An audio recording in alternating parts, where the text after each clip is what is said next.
Baik, bismillahirrahmanirrahim. Assalamualaikum warahmatullahi wabarakatuh. Yang terhormat dosen pengampu mata kuliah Filsafat Islam, yaitu Bapak Dr. Hasan Mawardi, MSI. Perkenalkan, nama saya Humairah dari semester 3 Prodi PAI. Adapun topik yang akan saya bahas yaitu tentang Filsafat Islam Al-Ghazali yang bertujuan untuk memenuhi tugas ujian akhir semester mata kuliah Filsafat Islam. Baik, langsung saja.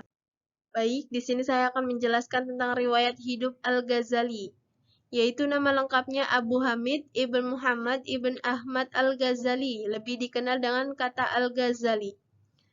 Dia lahir di kota kecil yang terletak di dekat Tus, Provinsi Khurasan, Republik Islam Irak pada tahun 450 Hijriah atau 1058 Masehi.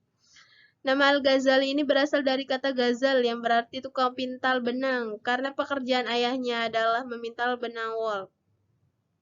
Sedangkan Ghazali juga diambil dari kata Ghazala, yaitu nama kampung kelahiran Al-Ghazali, dan inilah yang banyak dipakai, sehingga namanya pun dinisbatkan oleh orang-orang kepada pekerjaan ayahnya atau kepada tempat lahirnya.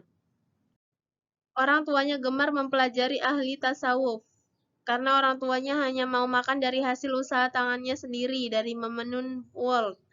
Ia juga terkenal pencipta ilmu dan selalu berdoa agar anaknya kelak menjadi seorang ulama.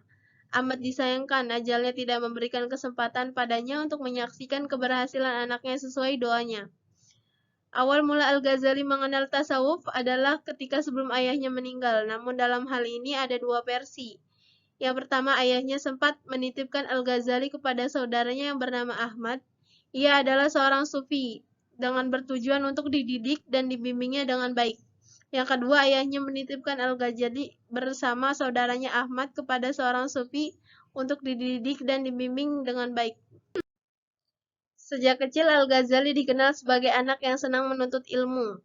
Karenanya tidak heran, sejak masa kanak-kanak ia telah belajar dengan sejumlah guru di kota kelahirannya. Di antara guru-gurunya pada waktu itu adalah Ahmad ibn Muhammad al-Razikani.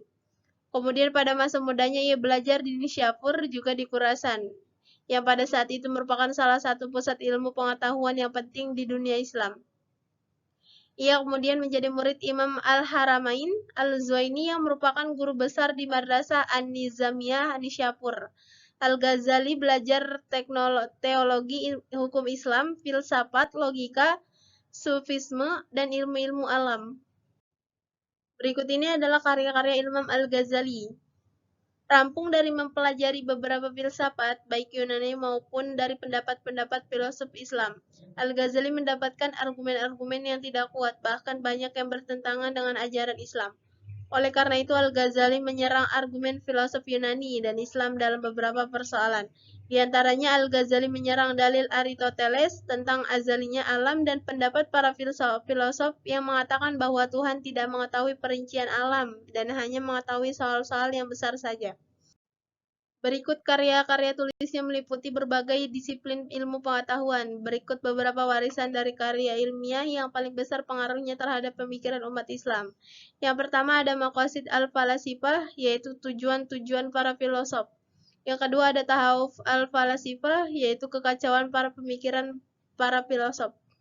Yang ketiga ada Mi'yar al-Ilm, kriteria ilmu-ilmu dan sebagainya. Berikut filsafat Imam Al-Ghazali. Yang pertama, filsafat ketuhanan Al-Ghazali. Al-Ghazali memandang metafisika atau ketuhanan dengan memberi reaksi keras terhadap Neoplatonisme Islam. Menurutnya banyak kesalahan para filosof karena mereka tidak teliti dengan lapangan logika dan matematika. Untuk itu Al-Ghazali mengecam secara langsung dua tokoh Neoplatonisme Muslim, yaitu ada Al-Farabi dan Ibnu Sina, serta secara tidak langsung terhadap Aristoteles, guru mereka. Menurut Al-Ghazali dalam Tahawuf Al-Falasifah, para pemikir bebas tersebut ingin meninggalkan keyakinan-keyakinan Islam dan mengabaikan dasar-dasar pemujaan ritual dengan menganggapnya sebagai sesuatu yang tidak berguna bagi pencapaian intelektual mereka. Pandangan Al-Ghazali tentang filsafat ketuhanan terdiri dari tiga masalah pokok, yaitu yang pertama masalah wujud. Al-Ghazali mengikuti tradisi ulama kalam Al-Asy'ari dalam menetapkan wujud Tuhan. Beliau menggunakan dalil wujud Tuhan atas dua bentuk, yaitu dalil naqli dan dalil akli. Yang kedua, masalah zat dan sifat. Al-Ghazali membatasi diri dari pembahasan tentang zat Tuhan dengan mengemukakan hadis Nabi Muhammad SAW yang melarang manusia memikirkan zat Allah Subhanahu wa taala. Yang ketiga adalah masalah af'al. Al-Ghazali berpendapat bahwa perbuatan Allah Subhanahu wa taala tidak terbatas dalam menciptakan alam saja, tetapi Allah Subhanahu wa taala juga menciptakan perbuatan manusia dan ikhtiarnya. Berikutnya yang kedua dari tasawuf Al-Ghazali. Al-Ghazali dengan sifat kritisnya kadang tidak percaya dengan kebenaran semua atau aksiomia atau sangat mendasar, yang akhirnya melahirkan skeptik. Dia pernah mengutarakan pendapatnya terkait cahaya sebagai berikut. Cahaya itu adalah kunci dari kebanyakan pengetahuan, dan siapa yang menyangka bahwa atau pembukaan tabir bergantung pada argumen-argumen sebenarnya telah mempersempit rahmat Tuhan yang demikian luas. Cahaya yang dimaksud adalah cahaya yang disinarkan Tuhan dalam hati sanubari seseorang. Selanjutnya yang ketiga yaitu filsafat etika atau akhlak Al-Ghazali. Tujuan dari butir-butir nilai akhlak dan yang dikemukakannya adalah sebagai sarana mencapai ma'rifatullah atau mengenal Allah Subhanahu wa taala, dengan arti membuka hijab-hijab yang membatasi diri manusia dengan Tuhannya, karena menurutnya akhlak sangat terkait erat dengan filsafat ketuhanannya. Menurut Al-Ghazali, akhlak adalah sifat yang tertanam dalam jiwa yang menimbulkan perbuatan-perbuatan dan tindak tanduk dengan mudah dan gampang tanpa memerlukan pemikiran dan pertimbangan.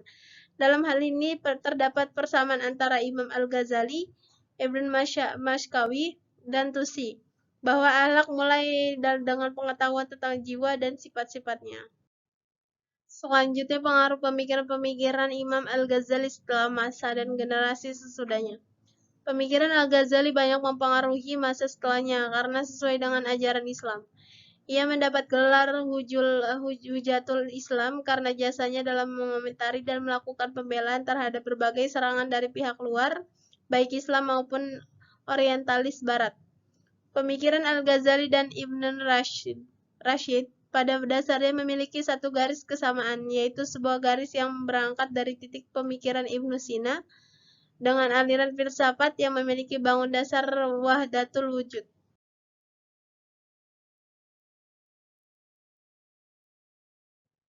Baik, mungkin hanya itu yang dapat saya sampaikan dalam pemaparan materi PPT saya pada hari ini. Kurang lebihnya mohon maaf. Sekian dan terima kasih. Wassalamualaikum warahmatullahi wabarakatuh.